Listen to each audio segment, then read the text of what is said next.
Good morning to all students. Welcome to GTV college for women Lel Khurd. प्यारे विद्यार्थियों, आप सब ਦਾ ਪੰਜਾਬੀ ਲਿਟਰੇਚਰ ਦੀ ਇਸ ਕਲਾਸ ਦੇ ਵਿੱਚ ਬਹੁਤ ਸਵਾਗਤ ਹੈ। ਅੱਜ 5 ਸਤੰਬਰ ਦਾ ਦਿਨ ਹੈ, ਜਿਸ ਨੂੰ ਕਿ ਆਪਾਂ ਸਾਰੇ ਅਧਿਆਪਕ ਦਿਵਸ ਦੇ ਰੂਪ ਵਿੱਚ ਮਨਾਉਂਦੇ ਹਾਂ। ਤੁਹਾਡੇ ਵੱਲੋਂ ਦਿੱਤੀਆਂ ਗਈਆਂ ਵਿਸ਼ੇਸ ਦੇ ਲਈ ਆਪ ਸਭ ਜੀ ਦਾ ਬਹੁਤ ਬਹੁਤ ਧੰਨਵਾਦ।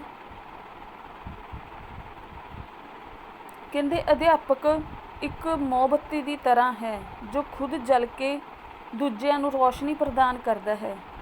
ਸੋ ਇਸੇ ਤਰ੍ਹਾਂ ਹੀ ਕਹਿੰਦੇ ਅੱਜ ਹੁਣ ਜੋ ਸਮਾਂ ਚੱਲ ਰਿਹਾ ਹੈ, ਦੇਖੋ ਮਹਾਮਾਰੀ ਜੋ ਚੱਲ ਰਹੀ ਹੈ ਕਰੋਨਾ ਵਾਇਰਸ, ਕਹਿੰਦੇ ਇਸ ਮਹਾਮਾਰੀ ਦੇ ਦੌਰਾਨ ਵੀ ਪੂਰੇ ਸੰਸਾਰ ਦੇ ਵਿੱਚ ਜਿੰਨੇ ਵੀ ਅਧਿਆਪਕ ਨੇ ਸਾਰੇ ਆਪਣੇ ਕੰਮ ਨੂੰ ਰੁਕਣ ਨਹੀਂ ਦੇ ਰਹੇ।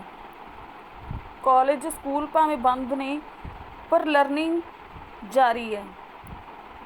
ਕਹਿੰਦੇ ਜਿਸ ਤਰ੍ਹਾਂ ਉਹਨਾਂ ਅਧਿਆਪਕਾਂ ਨੇ ਇਸ ਮਹਾਮਾਰੀ ਨੂੰ ਆਪਣੇ ਉੱਪਰ ਪ੍ਰਭਾਵਿਤ ਨਹੀਂ ਹੋਣ ਦਿੱਤਾ, ਹਾਵੀ ਨਹੀਂ ਹੋਣ ਦਿੱਤਾ, ਆਪਣਾ ਕੰਮ ਜਾਰੀ ਰੱਖਿਆ, ਘਰ ਰਹਿ ਕੇ ਵੀ ਤੁਹਾਨੂੰ ਪੜ੍ਹਾ ਰਹੇ ਨੇ, ਉਸੇ ਤਰ੍ਹਾਂ ਉਹ ਤੁਹਾਡੇ ਤੋਂ ਵੀ ਇਹੀ ਉਮੀਦ ਰੱਖਦੇ ਨੇ ਕਿ ਤੁਸੀਂ ਵੀ ਇਸ ਨੂੰ ਆਪਣੇ ਉੱਪਰ ਪ੍ਰਭਾਵਿਤ ਨਾ ਹੋਣ ਦਿਓ, ਵਧੀਆ ਪੜ੍ਹਾਈ ਕਰੋ, ਮਿਹਨਤ ਕਰੋ ਅਤੇ ਆਪਣੇ ਮਾਤਾ ਪਿਤਾ ਦਾ ਨਾਮ ਕੀ ਹੈ ਰੋਸ਼ਨ ਕਰੋ।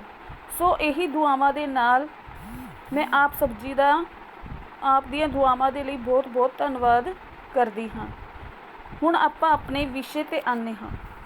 ਕਹਿੰਦੇ ਅੱਜ ਆਪਾਂ ਜੋ ਕਹਾਣੀ ਪੜ੍ਹਨ ਜਾ ਰਹੇ ਹਾਂ, ਇਹ ਚੌਥੀ ਕਹਾਣੀ ਹੈ ਤੁਹਾਡੇ ਸਿਲੇਬਸ ਦੇ ਵਿੱਚ, ਜਿਸ ਦਾ ਨਾਮ ਹੈ ਮਰਿਆ ਨਹੀਂ ਜਾਂਦਾ।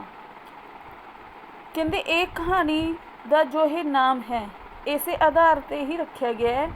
ਕਹਿੰਦੇ ਮਰਨ ਵਾਲੇ ਮਰ ਜਾਂਦੇ ਨੇ, ਪਰ ਜੋ ਜ਼ਿੰਦਗੀ ਦਾ ਸ਼ੋਅ ਹੈ ਉਹ ਹਮੇਸ਼ਾ ਚੱਲਦਾ ਰਹਿੰਦਾ ਹੈ। ਕਿਸੇ ਦੇ ਜਾਣ ਨਾਲ ਜ਼ਿੰਦਗੀ ਨਹੀਂ ਰੁਕਦੀ, ਸਭ ਕੁਛ ਉਵੇਂ ਹੀ ਦੁਬਾਰਾ ਫੇਰ ਸ਼ੁਰੂ ਹੋ ਜਾਂਦਾ ਹੈ। ਸਭ ਕੁਛ ਉਵੇਂ ਹੀ ਦੁਬਾਰਾ ਚੱਲਦਾ ਰਹਿੰਦਾ ਹੈ। ਕਹਿੰਦੇ ਇਸੇ ਤਰ੍ਹਾਂ ਇਸ ਦੇ ਵਿੱਚ ਵੀ ਕਹਿੰਦੇ ਇਹੀ ਜੋ ਸਥਿਤੀ ਹੈ ਦਿਖਾਈ ਗਈ ਹੈ। ਕਹਿੰਦੇ ਇਸ ਕਹਾਣੀ ਦੀ ਜੋ ਕਹਾਣੀਕਾਰ ਹੈ ਉਹ ਸੁਖਵੰਤ ਕੌਰ ਮਾਨ ਹੈ, ਜੋ ਕਿ ਇਹ ਦਿਖਾਉਣਾ ਚਾਹੁੰਦੀ ਹੈ, ਇਹ ਦੱਸਣਾ ਚਾਹੁੰਦੀ ਹੈ ਕਿ ਭਾਵੇਂ ਕਿਸੇ ਦੀ ਮੌਤ 'ਤੇ ਬੇਸ਼ੱਕ ਲੋਕ ਪਿੱਟ ਸਿਆਪੇ ਦੀ ਦੁਖਦਾਈ ਸਥਿਤੀ ਹੈ ਜੋ ਉਹ ਪੈਦਾ ਹੁੰਦੀ ਹੈ, ਪਰ ਕਹਿੰਦੇ ਉਸ ਦੇ ਦੁਆਰਾ ਜੋ ਪ੍ਰਭਾਵਿਤ ਵਿਅਕਤੀ ਹੁੰਦੇ ਨੇ, ਜੋ ਉਸ ਪਿੱਟ ਸਿਆਪੇ ਦੇ ਵਿੱਚ ਸ਼ਾਮਿਲ ਹੋਏ ਵਿਅਕਤੀ ਹੁੰਦੇ ਨੇ, ਕੁਝ ਸਮਾਂ ਤਾਂ ਉਹ ਅਫਸੋਸ ਕਰਦੇ ਨੇ, ਪਰ ਬਾਅਦ ਦੇ ਵਿੱਚ ਫਿਰ ਉਹ ਉਸ ਸਥਿਤੀ 'ਚੋਂ ਨਿਕਲਣ ਦਾ ਬਹਾਨਾ ਭਾਲਦੇ ਨੇ, ਇੱਧਰ ਉੱਧਰ ਦੀਆਂ ਗੱਲਾਂ ਕਰਨੀਆਂ ਸ਼ੁਰੂ ਕਰ ਦਿੰਦੇ ਨੇ ਅਤੇ ਉਸ ਸਥਿਤੀ ਨੂੰ ਬਦਲਣ ਦੀ ਕੀ ਹੈ ਕੋਸ਼ਿਸ਼ ਕਰਦੇ ਨੇ। ਇਸ ਤਰ੍ਹਾਂ ਕਹਿੰਦੇ ਹੌਲੀ ਹੌਲੀ ਉਹ ਦੁੱਖ 'ਚੋਂ ਬਾਹਰ ਆਉਣ ਦੀ ਕੋਸ਼ਿਸ਼ ਕਰਦੇ ਨੇ। ਉਹੀ ਫਿਰ ਦੁਬਾਰਾ ਜ਼ਿੰਦਗੀ ਦਾ ਜੋ ਸ਼ੋਅ ਹੈ ਉਹ ਚੱਲਦਾ ਰਹਿੰਦਾ ਹੈ। ਤਾਂ ਇਸ ਦੇ ਲਈ ਹੀ ਇਸ ਕਹਾਣੀ ਦਾ ਜੋ ਸਿਰਲੇਖ ਹੈ ਉਹ ਕਿਹਾ ਗਿਆ ਹੈ ਕਿ ਕਿਸੇ ਦੇ ਮਰਨ ਨਾਲ ਕੋਈ ਮਰ ਨਹੀਂ ਜਾਂਦਾ, ਜਿੰਨੀ ਵੀ ਮਜਬੂਰੀ ਹੋਵੇ ਜੀਣਾ ਹਰ ਹਾਲ 'ਚ ਪੈਂਦਾ ਹੈ। ਠੀਕ ਹੈ ਜੀ। ਸੋ ਇਸ ਤਰ੍ਹਾਂ ਆਪਾਂ ਪਹਿਲਾਂ ਇਸ ਕਹਾਣੀ ਦਾ ਵਿਸ਼ਾ ਪੜ੍ਹਾਂਗੇ। ਠੀਕ ਹੈ ਜੀ, ਕਿ ਇਸ ਕਹਾਣੀ ਦਾ ਵਿਸ਼ਾ ਕੀ ਹੈ। ਕਹਿੰਦੇ ਮਰਿਆ ਨਹੀਂ ਜਾਂਦਾ ਕਹਾਣੀ ਸੁਖਵੰਤ ਕੌਰ ਮਾਨ ਦੀ ਰਚਨਾ ਹੈ। ਇਸ ਕਹਾਣੀ ਦਾ ਵਿਸ਼ਾ ਜ਼ਿੰਦਗੀ ਦੇ ਅਤੀ ਵਿਰੋਧੀ ਮਾਰੂ ਸਥਿਤੀਆਂ ਦੇ ਵਿੱਚ ਧੜਕਦੇ ਰਹਿਣ ਦੀ ਬਲਵਾਨ ਪ੍ਰਵਿਰਤੀ ਦਾ ਬਿਰਤਾਂਤ ਹੈ। ਕਹਿਣ ਦਾ ਮਤਲਬ ਭਾਵੇਂ ਜ਼ਿੰਦਗੀ ਦੇ ਵਿੱਚ ਜਿੰਨੀਆਂ ਮਰਜ਼ੀ ਬੁਰੀਆਂ ਸਥਿਤੀਆਂ ਆਉਣ, ਫਿਰ ਵੀ ਇਨਸਾਨ ਨੂੰ ਜਿੰਦਾ ਰਹਿਣ ਦਾ ਜੋ ਬਿਰਤਾਂਤ ਹੈ ਇਸ ਦੇ ਵਿੱਚ ਦਿਖਾਇਆ ਗਿਆ ਹੈ। ਕਹਿਣ ਦਾ ਮਤਲਬ ਕਿਸੇ ਦੇ ਮਰਨ ਨਾਲ ਮਰਿਆ ਨਹੀਂ ਜਾਂਦਾ। ਕਹਿੰਦੇ ਮੌਤ ਵਰਗੇ ਅੰਤਿਮ ਸੱਚ ਦੇ ਆਰ ਪਾਰ ਫੈਲਿਆ ਮਨੁੱਖੀ ਜੀਵਨ ਕੁਝ ਸਮੇਂ ਦੇ ਲਈ ਕਿਸੇ ਇੱਕ ਜਾਂ ਦੂਜੇ ਸੰਕਟ ਕਾਰਨ ਮਧੋਲਿਆ ਜ਼ਰੂਰ ਜਾਂਦਾ ਹੈ, ਪਰ ਨਾ ਇਸ ਵਿੱਚ ਖੜੌਤ ਆਉਂਦੀ ਹੈ ਅਤੇ ਨਾ ਹੀ ਇਹ ਹਾਰਦਾ ਹੈ। ਕਹਿੰਦੇ ਅਜਿਹੀਆਂ ਸੰਕਟਮਈ ਸਥਿਤੀਆਂ ਜੀਵਨ ਉੱਤੇ ਕੁਝ ਸਮੇਂ ਦੇ ਲਈ ਭਾਰੂ ਹੁੰਦੀਆਂ ਨੇ, ਪਰ ਜੀਵਨ ਦੇ ਵਿੱਚ ਇਹਨਾਂ ਵਿੱਚੋਂ ਨਿਕਲਣ ਵਾਲੇ ਠੁੰਮਣੇ ਲੱਭ ਹੀ ਲੈਂਦਾ ਹੈ ਅਤੇ ਮੁੜ ਥਾਂ ਸਿਰ ਆ ਕੇ ਆਪਣੀ ਚਾਲੇ ਚੱਲਣ ਲੱਗ ਪੈਂਦਾ ਹੈ। ਕਹਿੰਦੇ ਜਿਹੜੀਆਂ ਇਹ ਦੁਖਦਾਈ ਸਥਿਤੀਆਂ ਹੁੰਦੀਆਂ ਨੇ ਇਹ ਕੁਝ ਸਮੇਂ ਦੇ ਲਈ ਹੁੰਦੀਆਂ ਨੇ, ਜੋ ਸਾਡੇ ਜੀਵਨ 'ਤੇ ਕੁਝ ਟਾਈਮ ਭਾਰੂ ਰਹਿੰਦੀਆਂ ਨੇ, ਪਰ ਉਸ ਤੋਂ ਬਾਅਦ ਫਿਰ ਜੋ ਜ਼ਿੰਦਗੀ ਹੈ ਉਵੇਂ ਹੀ ਸਾਰਾ ਕੁਛ ਜੋ ਰੂਟੀਨ 'ਚ ਚੱਲਦਾ ਹੈ ਉਸੇ ਤਰ੍ਹਾਂ ਚੱਲਦਾ ਰਹਿੰਦਾ ਹੈ। ਕਹਿੰਦੇ ਕਹਾਣੀ ਦੇ ਵਿੱਚ ਅਸੀਂ ਦੇਖਦੇ ਹਾਂ ਕਿ ਘਰ ਦੇ ਵਿੱਚ ਇੱਕ ਵਿਆਹੇ ਅਤੇ ਇੱਕ ਬੱਚੇ ਦੇ ਪਿਓ ਨੌਜਵਾਨ ਦੇ ਦੁਰਘਟਨਾ ਵਿੱਚ ਮਾਰੇ ਜਾਣ ਦਾ ਕਾਰਨ ਹੈ।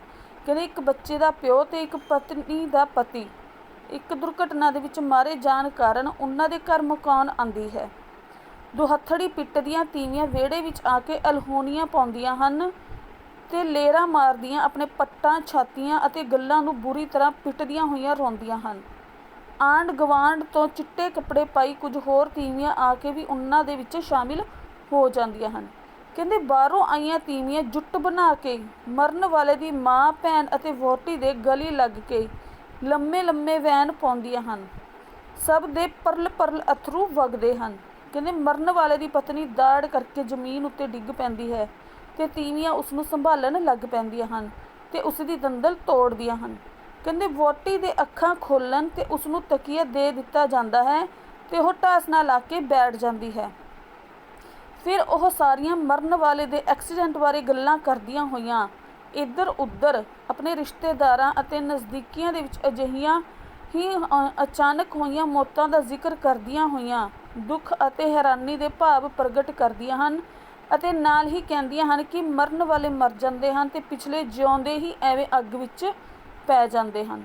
ਅੱਗੇ ਰੱਬ ਨੂੰ ਵੀ ਸ਼ਾਇਦ ਚੰਗੇ ਬੰਦਿਆਂ ਦੀ ਹੀ ਲੋੜ ਹੁੰਦੀ ਹੈ। ਕਹਿੰਦੇ ਫਿਰ ਉਹ ਜੰਗ ਵਿੱਚ ਮਰਨ ਵਾਲਿਆਂ ਦੀ ਜ਼ਿਕਰ ਕਰਦੀਆਂ ਨੇ ਤੇ ਜੰਗ ਨੂੰ ਕੋਸਦੀਆਂ ਹਨ। ਫਿਰ ਹੌਲੀ ਹੌਲੀ ਮਤਲਬ ਉਹ ਦੁਖਦਾਇਕ ਸਥਿਤੀ 'ਚੋਂ ਨਿਕਲਣ ਦੀ ਕੋਸ਼ਿਸ਼ ਕਰਦੀਆਂ ਨੇ, ਹੋਰ ਗੱਲਾਂ ਛੇੜਦੀਆਂ ਨੇ ਤੇ ਫਿਰ ਚੱਲ ਰਹੀ ਠੰਡ ਕਾਰਨ ਫੈਲ ਰਹੇ ਨਮੂਨੀਏ ਆਦਿ ਬਿਮਾਰੀਆਂ ਦਾ ਜ਼ਿਕਰ ਕਰਦੀਆਂ ਹੋਈਆਂ ਉਹ ਠੰਡ ਤੋਂ ਬਚਣ ਦੇ ਓਹੜ ਪੋਹੜ ਦੀਆਂ ਗੱਲਾਂ ਕਰਦੀਆਂ ਹਨ। ਕਹਿੰਦੇ ਇੱਕ ਦੋ ਬਹਾਨੇ ਨਾਲ ਗੁਸਲਖਾਨੇ ਵਿੱਚ ਜਾਂਦੀਆਂ ਹਨ ਤੇ ਮੂੰਹ ਵੀ ਧੋ ਆਉਂਦੀਆਂ ਹਨ। ਚਾਹ ਵੀ ਵਰਤਾਈ ਜਾਂਦੀ ਹੈ ਤੇ ਪੀਤੀ ਵੀ ਜਾਂਦੀ ਹੈ। ਕਹਿੰਦੇ ਫਿਰ ਚਾਹ ਵਿੱਚ ਮਿੱਠਾ ਘੱਟ ਹੋਣ ਤੇ ਉਹ ਹੋਰ ਮਿੱਠਾ ਵੀ ਪਵਾਉਣਾ ਚਾਹੁੰਦੀਆਂ ਨੇ। ਮਰਦਾਂ ਨੂੰ ਦਰੀ ਉੱਤੇ ਰਾਜਨੀਤੀ, ਮੁਰਗੀ ਫਾਰਮ, ਡਾਇਰੀ ਫਾਰਮ ਤੇ ਹੌਲੀ ਹੌਲੀ ਆਉਣ ਵਾਲੀ ਚੋਣਾਂ ਦੇ ਬਾਰੇ ਕੀ ਹੈ ਬਹਿਸ ਚੱਲ ਪੈਂਦੀ ਹੈ ਤੇ ਉਹ ਉੱਚੀ ਉੱਚੀ ਦਲੀਲਾਂ ਵੀ ਦਿੱਤੀਆਂ ਜਾਂਦੀਆਂ ਹਨ। ਕਹਿੰਦੇ ਕਿਸੇ ਵੇਲੇ ਹਲਕੇ ਜਿਹੇ ਕਹਿ ਕੇ ਆਵਾਜ਼ ਸੁਣਾਈ ਦਿੱਤੀ ਜਾਂਦੀ ਹੈ ਤੇ ਇੱਕ ਦੋ ਬੰਦੇ ਕਾਹਲੀ ਛੇਤੀ ਹੀ ਉੱਠ ਜਾਂਦੇ ਹਨ ਤੇ ਮਰਦਾਂ ਦੀ ਦਰੀ ਉੱਤੇ 4 ਬੰਦਿਆਂ ਨੂੰ ਛੱਡ ਕੇ ਬਾਕੀ ਸਭ ਉੱਠ ਜਾਂਦੇ ਹਨ। ਮਰਨ ਵਾਲੇ ਦੀ ਭੂਆ ਦੇ ਪਿੰਡੋਂ ਆਈਆਂ ਤੀਵੀਆਂ ਵੀ ਉੱਠ ਪੈਂਦੀਆਂ ਨੇ। ਕਹਿੰਦੇ ਉਹ ਵਹੁਟੀ ਨੂੰ ਦਿਲਾਸਾ ਦੇ ਮੁੰਡੇ ਦੇ ਸਿਰ ਉੱਤੇ ਪਿਆਰ ਦੇ ਕੇ ਵਾਹਿਗੁਰੂ ਦਾ ਭਾਣਾ ਮੰਨਣ ਲਈ ਕਹਿ ਕੇ ਤੇਜ਼ੀ ਦੇ ਨਾਲ ਕੀ ਹੈ ਬਾਹਰ ਨੂੰ ਤੁਰ ਪੈਂਦੀਆਂ ਹਨ। ਦਿਨ ਢਲਣ ਦੇ ਨਾਲ ਕੀ ਹੈ ਠੰਡ ਵੱਧਦੀ ਜਾਂਦੀ ਹੈ। ਇੱਕ ਦੂਜੇ ਨੂੰ ਗਰਮ ਕੱਪੜੇ ਅਤੇ ਸੋਨੇ ਦੀਆਂ ਚੂੜੀਆਂ ਬਾਰੇ ਫਿਰ ਉਹ ਪੁੱਛਦੀਆਂ ਨੇ ਤੇ ਘਰ ਦੇ ਵਿੱਚ ਕੀ ਨੇ ਬੱਚੇ ਖੇਡ ਰਹੇ ਹਨ। ਟਰੈਕਟਰ ਆਉਂਦਾ ਹੈ, ਬੱਚੇ ਉਸਦੇ ਦੁਆਲੇ ਹੋ ਜਾਂਦੇ ਹਨ। ਫਿਰ ਗਾਂ ਦੀ ਬੱਛੀ ਦੇ ਦੁਆਲੇ। ਕਹਿੰਦੇ ਬਰਸੀਮ ਦੀ ਰੇਹੜੀ ਆਉਂਦੀ ਹੈ ਤੇ ਉਸ ਨੂੰ ਕੁਤਰਨ ਦਾ ਕੰਮ ਚੱਲਦਾ ਹੈ। ਕੁੱਕੜ ਬਾਂਗਾ ਦਿੰਦਾ ਤੇ ਠੁੰਗੇ ਮਾਰਦਾ ਹੈ। ਬੱਚੇ ਨੂੰ ਦੁੱਧ ਪਿਲਾਇਆ ਜਾਂਦਾ ਹੈ। ਅੰਦਰੋਂ ਭੂਆ ਦੇ ਘਰਾੜਿਆਂ ਦੀ ਆਵਾਜ਼ ਆਉਂਦੀ ਹੈ। ਸਰਪੰਚਣੀ ਅਤੇ ਲੰਬੜਦਾਰਨੀ ਨੂੰ ਘਰ ਦੇ ਕੰਮ ਯਾਦ ਆਉਂਦੇ ਹਨ। ਕਹਿੰਦੇ ਬੰਤੋਂ ਨੂੰ ਆਪਣੇ ਢਿੱਲੇ ਮੱਠੇ ਸਹੁਰੇ ਦਾ ਫਿਕਰ ਲੱਗਦਾ ਹੈ। ਦੂਜੀਆਂ ਫਿਰ ਉਸ ਨੂੰ ਸਹੁਰੇ ਸੰਬੰਧੀ ਮਖੌਲ ਕਰਦੀਆਂ ਉੱਠ ਪੈਂਦੀਆਂ ਨੇ। ਸੋ ਇਸ ਪ੍ਰਕਾਰ ਕਹਿੰਦੇ ਇਸ ਕਹਾਣੀ ਦਾ ਵਿਸ਼ਾ ਯਥਾਰਥਕ ਅਤੇ ਮੌਲਿਕ ਹੈ। ਕਹਿੰਦੇ ਇਸ ਦੇ ਵਿੱਚ ਵਿਅੰਗ ਦਾ ਵੀ ਅੰਸ਼ ਹੈ। ਕਹਾਣੀਕਾਰ ਇਹੀ ਪੇਸ਼ ਕਰਦੀ ਕਿ ਜ਼ਿੰਦਗੀ ਦੇ ਵਿੱਚ ਅਤੀ ਵਿਰੋਧੀ ਮਾਰੂ ਸਥਿਤੀਆਂ ਦੇ ਵਿੱਚ ਵੀ ਧੜਕਦੇ ਰਹਿਣ ਦੀ ਬਲਵਾਨ ਪ੍ਰਵਿਰਤੀ ਹੈ ਜੋ ਉਹ ਰੱਖਦੀ ਹੈ। ਕਹਿਣ ਦਾ ਮਤਲਬ ਜਿੰਨੀਆਂ ਮਰਜ਼ੀ ਜ਼ਿੰਦਗੀ ਦੇ ਵਿੱਚ ਬੁਰੀਆਂ ਸਥਿਤੀਆਂ ਆਉਣ ਉਹਨਾਂ ਦੇ ਵਿੱਚ ਰਹਿ ਕੇ ਜ਼ਿੰਦਗੀ ਨੂੰ ਜਿਉਣਾ, ਬਲਵਾਨ ਬਣ ਕੇ ਜਿਉਣਾ, ਇਸ ਤਰ੍ਹਾਂ ਦੀ ਪ੍ਰਵਿਰਤੀ ਹੈ ਜੋ ਉਹ ਵਿਅਕਤੀ ਦੀ ਹੋਣੀ ਚਾਹੀਦੀ ਹੈ। ਸੋ ਇਸ ਪ੍ਰਕਾਰ ਇਹ ਸੀ ਇਸ ਕਹਾਣੀ ਦਾ ਵਿਸ਼ਾ ਜੋ ਕਿ ਯਥਾਰਥ ਲੱਗਦਾ ਹੈ, ਅਸਲ ਲੱਗਦਾ ਹੈ। ਦੇਖਣ ਦੇ ਵਿੱਚ ਜੇਕਰ ਆਪਾਂ ਗੱਲ ਕਰੀਏ ਤਾਂ